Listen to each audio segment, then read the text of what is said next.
Welcome to the Broken Graciously podcast, where we challenge the culture of brokenness by exchanging beauty for ashes holistically, with candid conversations, transparency, and practical tips. I'm your host, Tanisha B. Lester, lovingly known as Coach T. I'm a Master Certified Life and Business Coach, Certified Christian Coach, Certified Pastoral Counselor, and published author. I look forward to engaging with you in the comments as well as on IG. Follow me on IG at Tanisha B. Lester with the number 1. Please like and subscribe to this podcast.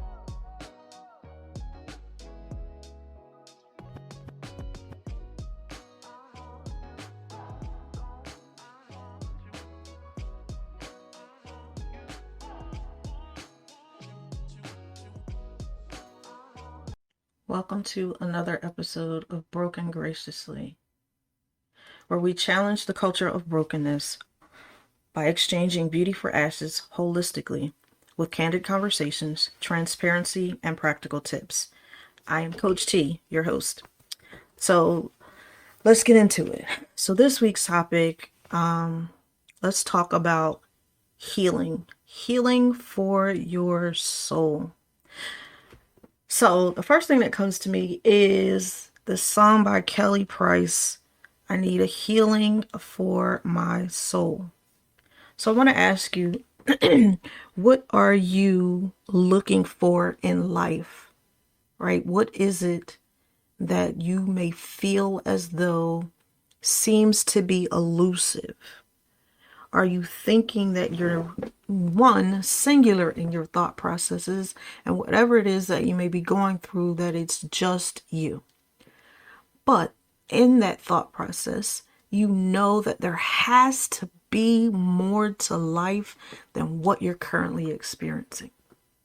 What is it that you have survived that has caused you to live perpetually in survival mode and not looking at life from a perspective of thriving, because you feel like it's just elusive, like it's out there, you know it's out there, you have this inkling, but you can't quite seem to put your finger on it.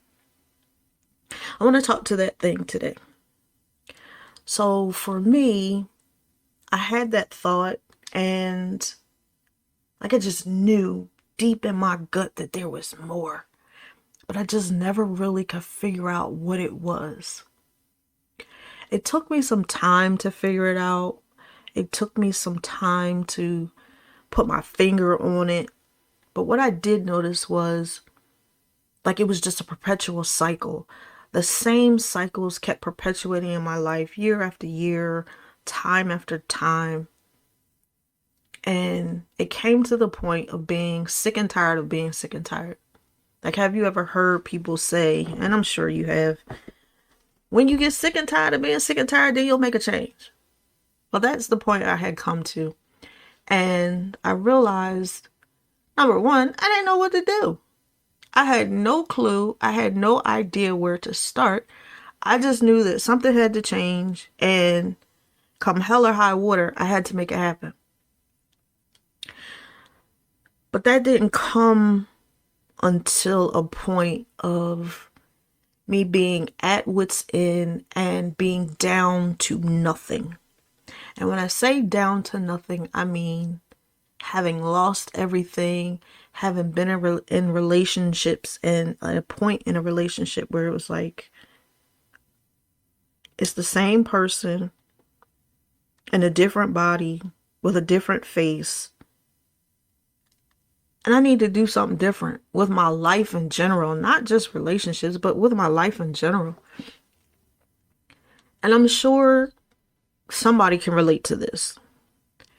So the first thing I did was I had to realize that in any situation that I found myself in, relationally, financially, educationally, spiritually, in any of those cases, it was one factor that was in each case. And that factor or common denominator was me.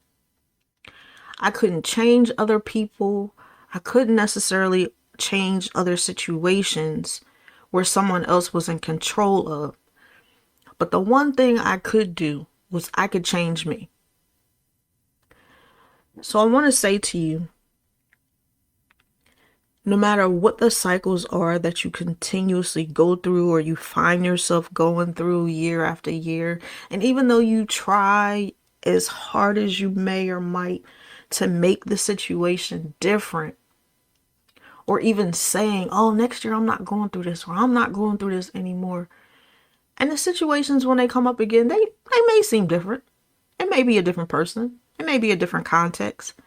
But inevitably, you find yourself going through that same said cycle. And it's frustrating. It's aggravating. It's angering even. Because you just can't seem to figure it out. So in having said all of that, here's what I figured out. I figured out that my soul needed to be healed. I'll say that one more time. My soul needed to be healed. And when I think about the lyrics of Kelly Price's song, right, she says she's tired. Tired of the cycles, tired of the guilty feelings, tired of the shame, tired of the anger, tired of the relationships. She's just tired. And that's where I had come to. I had come to a place where my soul was tired. And I'm sure if you're listening to this and you can relate, that's the place where you are. Your soul is tired. But what can you do? So the first thing I had to recognize was that some sort of change had to be made.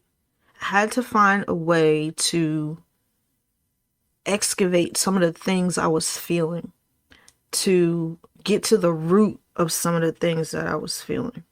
Because here's what I'll tell you. Any problem that you come across in life, you can deal with it at the surface, but I promise you, sugar, it's going to resurface. The analogy that I use with my clients is thus. If you ever thought about a weed in the yard, dandelion, pussy willow, like whatever you want to call them. If you just pull it, it appears to have been gone.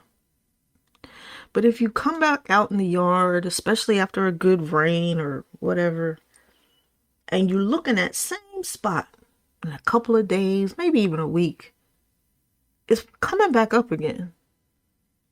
And you're like, well, I thought I pulled that thing. Well, yes, you did. However, if you don't dig down to the root of that weed, it will repopulate. It will regenerate. And that's the same thing that I will say about the problems, issues, and cycles that we encounter in life. If you don't deal with the root issue of the cycle, it will resurface.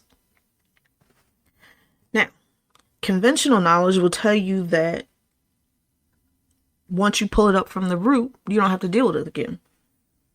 Here's what I'll tell you. What I'll tell you is that though you pull it up from the root, that does not negate whether it's going to come up again. People will also tell you that if you deal with something from the root and it shows up again, that you are not healed. And that's not the truth. I've had plenty of clients come to me with that thought process. In fact, I was just told that recently, towards the end of last year, that I hadn't healed because these things were coming back up. That's a thought process that I want to challenge. That's a culture I want to challenge, because I don't care how many times you deal with an issue. As long as you're dealing with it from the root of that issue, there will be times that it comes up, because healing is not a one-shop stop. Let me repeat that for the people in the back. Healing is not a one-stop shop. You can deal with something from the root and it still resurface. The indicator of healing, however, is how you react when it resurfaces. What you will find is that the first time it comes back up, you may not react too well, right? You may throw a tantrum, be angry, you may go through all the feels, and that's fine. But you're going to come to the point of realizing, wait a minute, I don't have to take that. I don't have to take it from someone. I don't have to do it. I don't have to insert myself into it. Like none of that. You can change how you react. And when you do that, the next time it comes up, I promise you, your reaction will be different. Because this time you're going to recognize it when it shows up. And when you recognize it, you're going to be able to handle it differently than you did the last time and the time prior to that. That, sugar, is the mark of healing. It's not whether or not it comes back up. Even if it's in dealing with people are going to try you because people be out here peopling, right? But you don't have to react to that person the same manner that you would have reacted to that person if you had gone through a process of healing. So don't ever allow someone or thing to convince you that you haven't dealt with it and that you're still in a position of being unhealed. None of that's true. So I diverted saying all of that, or digressed in saying all of that, to say this. The main thing that I figured out when I knew or discovered that my soul was tired was that it was a lack of identity on my part. And my feelings of being lost and all of that, like there was one common root or trigger that I could identify. And in identifying it, it meant that I had to revisit it. Now, some things are going to come up that you're going to have to identify, revisit, re-excavate, or maybe if you never visited any of those things at all, it's going to come up if you want true healing. Because there's nothing that you can do to circumvent any of those things and still get to a true place of healing and wholeness, which is what you want and what you're seeking and striving for, longing for, yearning. That's what you're yearning. It's a place of wholeness within your soul. And that doesn't come from other people. That's going to come from you. That's taking you to do all the work. The first place that you would start, here's your practicality. Number one, you have to make the decision to seek the help that you need. Number two, you have to be open, honest, and vulnerable with self first and foremost. Because without you being honest with you, you can't come to the true knowledge of who you are and who you are called to be. Thirdly, I'll say, find a counselor, a licensed mental health practitioner. That's the person that's going to help you excavate your past, see where your cycles are deriving from, and how you can begin to move away from them. So you remember I said, for me, my trauma came from one distinct root. For me, that root was trauma, the trauma of sexual abuse. And I can see how it affected every area of my life. Mainly my identity. So, If you have come to the place where you need healing for your soul, I just gave you 3 practical tips in which you can utilize to excavate and recognize those patterns so that you can begin to heal. But again, I'll say, please, please, please be honest with yourself, even if you don't share it with anyone on the outside. It's fine to keep it to yourself.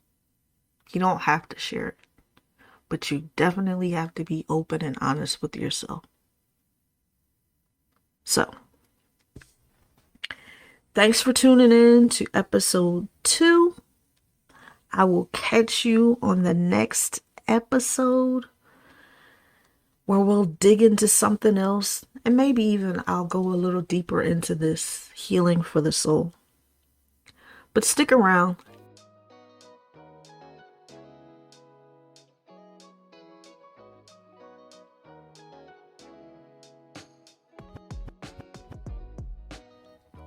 Thank you for tuning in to the Broken Graciously podcast.